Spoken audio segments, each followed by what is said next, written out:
In the Bible, there was a fellow named Balaam that rode a donkey.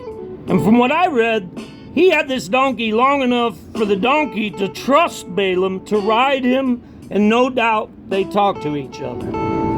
Toward the end of the book of Numbers, in the 22nd chapter, the Bible says, "So Balaam rose in the morning, saddled his donkey, and went with the princes of Moab."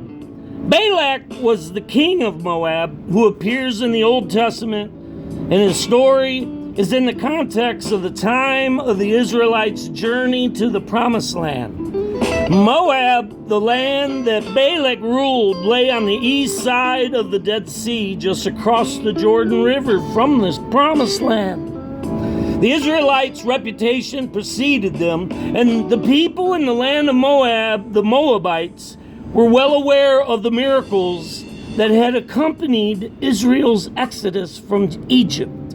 The inhabitants of the cities in Israel's path knew God was on the Israelites' side. That was the world's perspective of the Israelites since the time they left Egypt.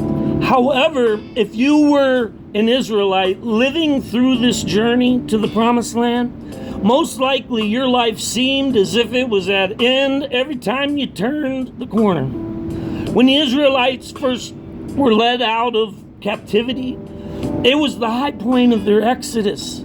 Everything after that was nothing but pure trouble, trial, errors, hunger and thirst, and infighting like no other family we know. And we all know a family that has a lot of infighting going on.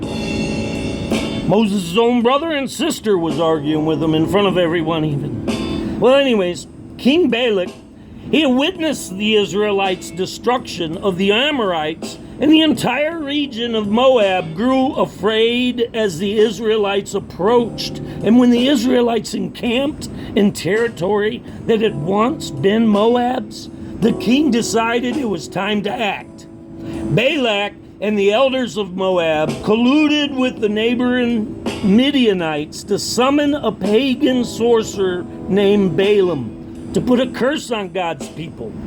This diviner, soothsayer, a prophet for hire.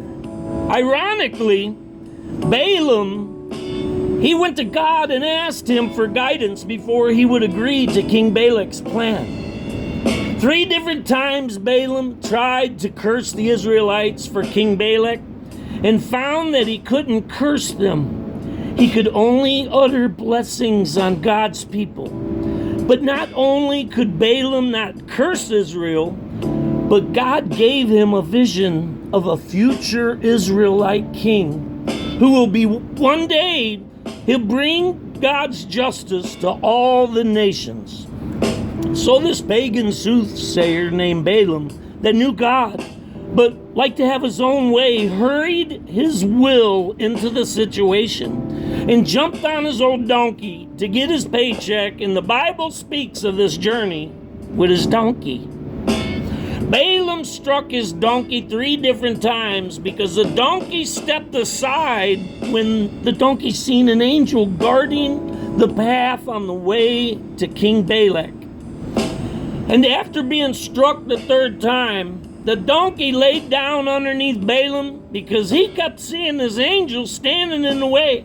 Then the Lord opened the mouth of the donkey, and she said, "Balaam, what have I done to you, that you have struck me these 3 times? And Balaam said to the donkey, "Because you have made a fool of me. I wish I had a sword in my hand, for then I would kill you." What a strange occurrence here. Balaam is so angry that he's having a conversation with his donkey, his old riding buddy. Then the donkey said to Balaam, "Am I not your donkey on which you have ridden all your life long to this day? Is it my habit to treat you this way?" And he said, "No." The old donkey was telling Balaam, "I ain't ever acted like this before, and you should have known this as long as we've been together, riding around together. There was something I was seeing that you weren't. You got to start listening to me, brother." was trying to hurry along the situation so he can get paid, and God saw his heart going after the love of money and put Balaam in a situation that took his donkey to tell Balaam to open his eyes to what he's doing. God opened Balaam's eyes to the angel guarding the path with the sword drawn, and he fell to his knees in reverence.